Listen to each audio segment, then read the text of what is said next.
what are some of the details of the case that we know? Like, for example, we know that he was shot with a shotgun style weapon, right? Yes. What are some of the other things we know? We know that he was killed on November the 30th. We know that he had been to Kroger that night. The groceries that he brought home and the receipt from Kroger, the groceries were in his car, the receipt was in his pocket. Um, we know that a lot of the things that Caitlin told law enforcement at the time of her discovery of Kirby's body when they spoke with her was very unbelievable. A lot of red flags in the information that she said. Um, we know that 2 days following her discovery of Kirby's body, mom and myself went to Kirby's house with the intent to look in his safes for a last will and testament or final wishes. He had always told me and mom that he would have his final wishes written down and in his safe if anything ever happened to him. He has told us that for years and years before he had a penny to his name, really. That he would have his final wishes written somewhere for us. Seems like That's a always pretty been a conscientious plan. guy. Like, that's not something I've ever told my folks, right? So he is somebody who prepared for the future. Yeah, and that's how he's always been. Like I said before, before he was a successful businessman, I mean that was just something that he always told us. My final wishes will be somewhere for y'all when something happens to me.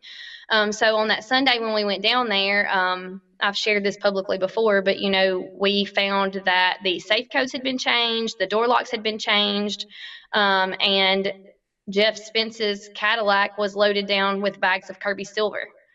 Well, Um, let's pause there for a second because we mentioned that Kirby was an entrepreneur. You said he was a successful businessman, but he was a trader of precious metals, right? That's what he did. Correct. Yes, he did. He was in the gold and silver coin business. And then he also opened two different wine and liquor stores, which he had actually sold both of those before his death, but he was no longer doing that. But yeah, precious metals were his main business. So And at he his dabbled in a little home, bit of everything. I'm sorry. okay, he's just somebody who's a hustler, right? In Absolutely, the yeah. best sense of the He word. owns several. Yeah, and he owns several properties, rental houses and that kind of thing. He just a little bit of everything. So when can you describe when you went to go check the saves? You're talking multiple, right? He had a room full of safes, I guess, for his inventory. Is that what it was? He had a room full of safes for all of his a lot of his valuable things. He had guns, he had gold, he had silver, he had all kinds of coins. Yeah, it was just collectible like albums, and he was just a collector of all kinds of things. And so most of his valuables were in safes. He had a room that had 4 or 5 big large safes in it. And when we went down on Sunday, Mom had on Friday night when we were allowed to go back down there, she had opened the safes just to make sure because she was thinking, did someone rob him and kill him? And of course, she put the code in, opened the safes, closed it back because it looked like everything was there. Um, and then on Sunday when we went, she was unable to open the safes. So they had changed the safe codes. And like I said, his Jeff Spence's Cadillac was backed up to the garage. And when mom walked out, she looked in it and his trunk was loaded down with bags of silver. Um, and we were able to get some of that out and take it and turn it into the attorney that we hired the following Monday. And then actually that night, Caitlin had contacted mom and had told mom that they needed to talk face to face. So mom went down there and Kate would not come out of the house to talk to her and she would not allow mom to come in. And that's when mom discovered that his car had been loaded a second time with some of Kirby's belongings. So that was kind of the beginning of, I guess, our suspicions surrounding them. Because up until that point, we didn't have any reason to believe that they had been involved. There were some things that Caitlin had told law enforcement on that Friday that was suspicious to us. And looking back now, I feel like we should have seen it from the beginning. Hindsight's always 2020. But we were just so devastated and in such shock. And we were that way for weeks. So the fact that we were able to pull out things and go back and look at them. It's easy now to say we should have seen it from the get go. But it was just such a hard Well, a lot of time for people us. don't. Most people, thank goodness, most people won't ever be in your situation. This really is something that doesn't happen very often. And because of that, nobody's ever prepared for when it happens. So it's perfectly reasonable Exactly. to make what in hindsight we would call mistakes, right? But in the moment, Absolutely. it's perfectly reasonable that you didn't do things that you probably should have done.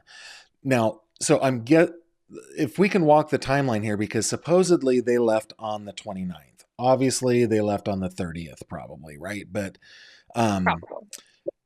so Kirby's body is discovered. I hate using that word, but is reported. Let's say it that way. Kirby's body is reported. Is that is that even possible? That hold on, I like. Is it even possible that you would hang out in a house knowing that your beloved, the father of your daughter, is laying on the dirt behind the house? Well, it wouldn't be possible for me to do, but I'm not the kind of person that could kill anybody to begin with. You know what I'm saying? I Yeah. mean, I don't know. I mean, if they had the kind of malicious intent that they had toward him to be able to kill him, I highly doubt that it would bother them to be in the area of his dead body. I don't Well, know. that maybe that brings up a little bit of the like tangential story here, and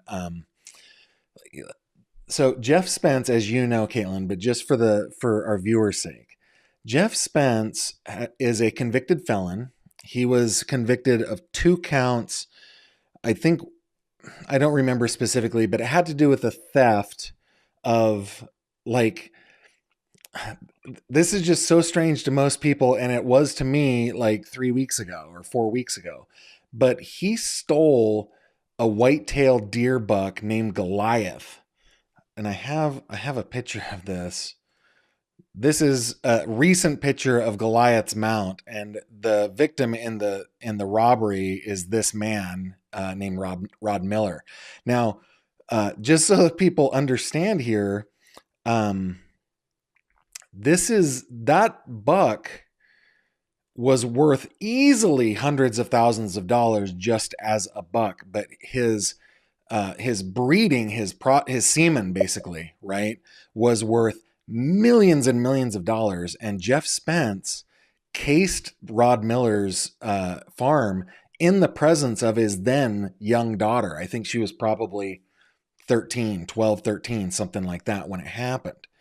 So, like, he is a person that is willing to take what he wants, and it's proven he's been convicted of this, and to do it in front of his little girl. So if you imagine having to grow up in, I guess, in an environment where dad, at least, probably mom and dad, but dad at least is like that, maybe she's just perfectly fine be, behaving that way, that there is a dead person outside.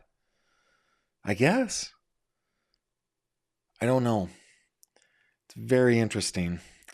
Um, okay, hey, Tony, who is joining us from Clarion, PA. I remember Jeff's story, but didn't realize until just recently who it was. Karen used to be the school nurse at my school years ago, even when my kids were younger. Yeah, these were people that are well known in these parts. Okay, so getting back to the timeline. Sorry to take us on a tangent there, but um, so they must have come back into town after they allegedly left on the 29th, really the 30th. So when did they get back in town? Okay, so um, Kirby's body was found on Friday. She called them, I guess, that evening at the time. I don't know what time that day she called them, but they arrived back on Saturday morning.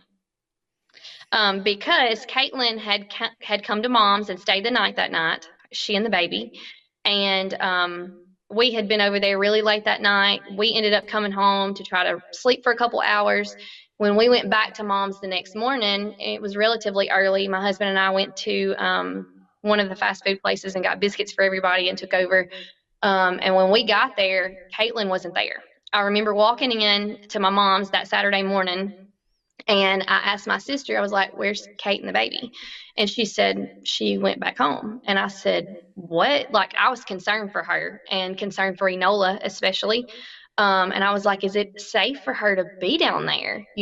There was her baby's daddy, the person she supposedly loved, was just murdered down there, And at this and point, you're not suspecting her parents, probably, right?